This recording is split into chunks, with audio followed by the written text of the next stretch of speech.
To start you off on our next PAL, we are going to have a refresher course on the crochet symbols.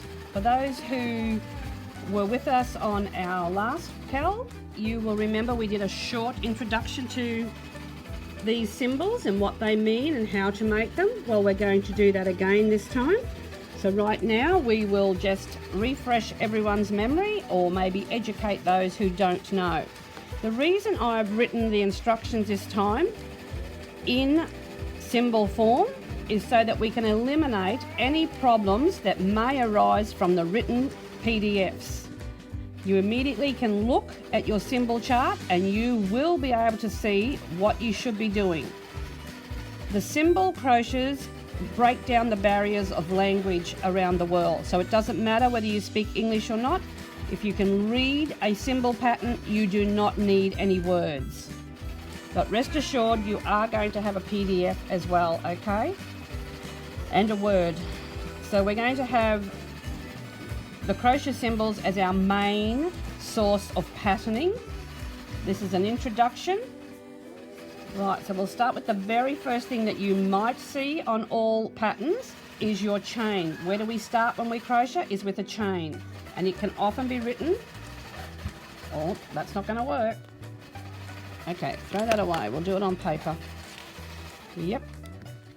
Problems already. Here we go. So a chain can be written like a little seed pod, or it can be horizontal. So vertical or horizontal, that equals a chain.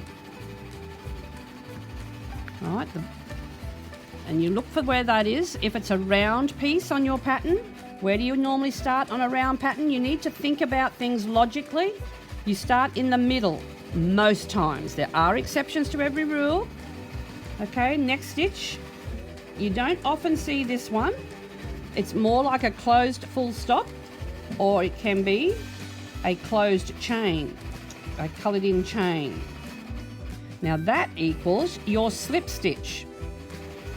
More and more patterns don't include the slip stitches. They just assume that you know when you've completed a square, a round, or a row that you join with a slip stitch on a round, okay? Your next most common stitch, this is the one that tells you when you look at a pattern, a written pattern, if it has the letters SC in the instructions, we know instinctively that that is an American pattern. As Australians, following English instructions, we don't have that terminology. So the symbol will be written like this, as a plus sign or as a cross, which is just a plus on its side. And that will equal what we call a double crochet, or the American followers will call it a single crochet. Now you'll see that I have a English or Australian first, / and American. Your patterns will always be written that way. I'm Australian and I'm going to stick to writing it that way, or English is what I follow, okay? I can pick up a pattern and just immediately change it. It doesn't matter to me how it's written, but I understand some people like to sit and go through and cross it and rewrite the pattern out. That's fine, but if you know symbols, you'll never have to do that again. Okay, now looking at your symbols chart, you'll see that most of them have a straight line. The easy thing to think of is that straight line represents your crochet hook. So when it has a little T at the top, making it like a T, that equals your half treble or a half double crochet. It's the smallest in height of our stitches, apart from the double crochets. I'm talking in the treble sections now, okay, or the DC sections. So now when we have that again, our T, which is our hook, right, with one strap, that's like wrapping the yarn. So when I say yarn over, that's one yarn over on the hook. That equals a treble, or in America, DC. So you get the gist of that. If I was to have this and 2 strokes, that would be 2 wraps around the hook, equaling a double treble for us, or a treble for our American friends. Now this can also, with your double trebles, when symbols first came out, they were often written as DB, double treble, or a treble for Americans. Okay, so often you'll see it, if it's referring to a double, it may have a B. I think that's been dropped along the way in time, but you may pick up an old pattern and see it. Now, the KEL we're working on, My Aran Garden, is all about the textures. So you are going to be massively doing stitches that are raised, and to get that raised effect, we do what is known post stitches, where we work around the post of a stitch. So you will see if I'm doing a treble, that is a front post treble, it will have a C shape, backward C, okay, with one stroke. That's telling you that it's done on the front of the work. When it's the front, it is the closest to your chest. And it is written with an FPTR / for our American friends, a front post DC. Now, where we have a front post, we can also have a back post, meaning that it is worked on the back of the work. Don't stress, I'm going to come back and show you all how these stitches are worked. For now, I'm getting the symbols down that you can recognize and understand why and how they're written. So this is a back post, right? So it's going around the opposite way. Oh, I've put two, that's a double. Forget that, it should only have the one. For a back post treble / which is a back post DC for America. Now, when it becomes a double treble, meaning two wraps around but worked on the front, okay, around the post, it will have two strokes representing the two, and it will be written as front post double treble. So that's a front post DC for Americans, and the same for our back post one. Okay, so you need to familiarize yourself with the front and the back and what they mean. It's easy to have a slip up, but you'll get it sooner or later, you'll get the message. Okay, your popcorn stitch. Yes, we do actually have some popcorns in this one, and that is written like little bracket symbols. And because we will be working a 4-stitch popcorn, there are 4 stitches, and they are one wrap, so they're trebles, and they are closed off here with a chain that creates the popcorn stitch. I will be demonstrating how to do it, so don't stress just yet. Now that's written as popcorn stitch, or sometimes just simply written as PS, all the little PS. So they're the stitches that you'll be using this time around with the KEL. So take the time to sit and study these, familiarise yourself with it, and I'll be back in a minute and we will get on to demonstrating how to actually make those stitches.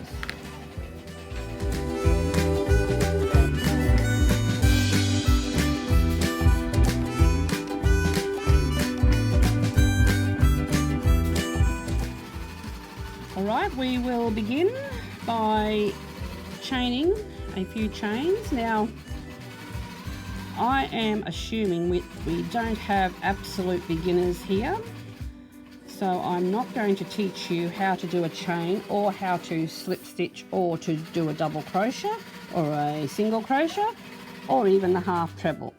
However, I will begin by showing you the double trebles. So I'm just going to have a few chains, and you don't need to do many if you're just going to be practicing this. So a treble means 3, so a double treble will mean 4, so I'm going to skip 4 chain, 1, 2, 3, 4. That will give me the height that is supposed to be the same as a double treble.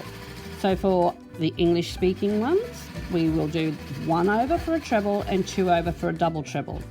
For our American friends, that is your normal treble. We go into this chain, pull up a loop, yarn over, and like normal we work them through 2 at a time. Pull it through 2, yarn over through 2, yarn over through 2 until you only have that 1 working loop on the hook. That is how you do a double treble. I'll do 1 more, 1, 2, into the next stitch, pull up a loop, yarn over through 2, yarn over through 2, yarn over through 2. So they're our double trebles. I'll do a couple just to get me a base for which to work on for our next demonstration. Okay. So you can just practice this with any yarn and any size hook to get started with. All right. Okay, and we have a quilting machine working away here. That's the noise that you can hear. I'm trying to talk over it. Can't go in the other room because they're all watching movies, so we are here in the Witch's Cauldron. Okay. Now, the next stitch we'll demonstrate, because I now have a base row to work from, we will do a front post treble and a back post treble. So I need to go up 1, 2, 3. Because we're still only working in trebles, it'll be 3 this time. So a front post. These stitches, I have turned my work, so I'm looking at the wrong side. You'll learn to understand if you study the formation of your stitches, which is the right and which is the wrong. So this was our right side because it was the first row that faces us. This is the wrong side. Okay, notice the stitches are different. All right. So when we go to do a front post, we begin like normal. So we yarn over as if to do a normal treble. We check the next stitch where it is, and this bit that we see here is called the post. Now we're coming into it from the front, so the hook goes in between the 2 stitches, around the back of the post and out through the side. Yarn over, pull up a loop. It is just like working a normal treble, only we've gone around the post and not into the stitch. Yarn over through 2, yarn over through 2. That is a front post. That makes the stitch stand up very 3D. Yarn over, in between the 2 stitches, looking for the next stitch, around the post, yarn over and pull up that loop. Yarn over through 2, yarn over through 2. We now have 2 front post trebles or front post double crochets. So that's the front. I'm going to show you the back post one. Exactly the same, begin as if to treble and going in from the back of your work. Okay, you're going to go in from the back. Before we went in from the front, this time we're going in from the back. So I'm going through the back side and poking the hook through here. I'm going to lay it over the post and I'm going to find my yarn at the back and pull up a loop on the back. Yarn over through 2, yarn over through 2. That is a back post treble. So now I have like a ridge in the front. I'll do another one. Yarn over, coming in from the back, over the post and out to the back. Yarn over and pull up the loop. Yarn over through 2, yarn over through 2. So we have 2 forward ones and 2 backward ones. Front post, back post. They are trebles. It's the same procedure for the double trebles. If I said a triple treble, you know then it's 3 wraps. Okay? So for this one, we'll do the double front post double treble. 1, 2. Front post double treble, 2 strokes over the hook. So I've wrapped it twice over the hook. For our American friends, this is a front post treble. We're going in from the front, so we find the next post. We know that that one's been worked, so it's this one here. In from the front, through the back and under the post and pull it up. Yarn over through 2, yarn over through 2, yarn over through 2. So you'll see your stitches are growing up because we're doing a bigger or taller stitch. Once more, 1, 2. In from the front because it's a front post. Pull up a loop, yarn over through 2, yarn over through 2, yarn over through 2. So 2 front post double trebles or front post trebles for our Americans. So now we'll do the back post and it is like a C.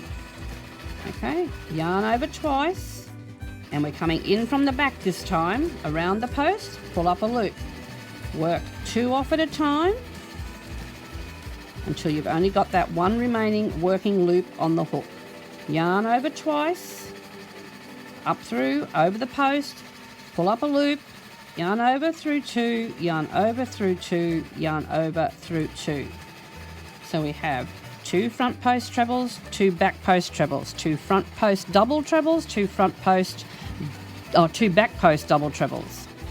So you will practice that as many times as you need to. You might just want to do a whole row of each stitch, okay, until you get the rhythm of that. All right. And that's really all you need to practice there. I'll do one, I need one to finish over here, but I'll do a couple of stitches so that I can demonstrate the popcorn stitch. You may like to practice that one.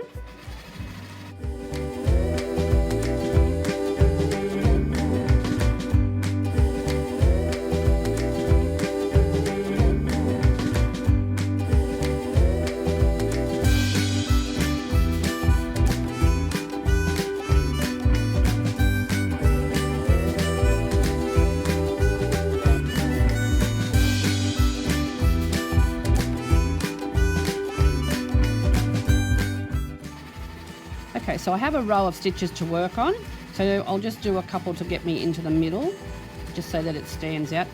Now, a popcorn stitch consists of, looking at the diagram, 4 trebles, but they're all worked into the one stitch. So 1, yarn over as if to go into a treble and into the first stitch, into the next stitch I should say. So there's 1 treble, 2 trebles, 3 trebles and 4 trebles. So I've completed 4 trebles all into the one stitch. I pull that loop up a little bit so that I can remove my hook very easily. Count back 1, 2, 3, 4. So into that first one, put the hook in, lean over and put that loop back on and pull that loop through that first one. Now you will close it with a chain. That's your.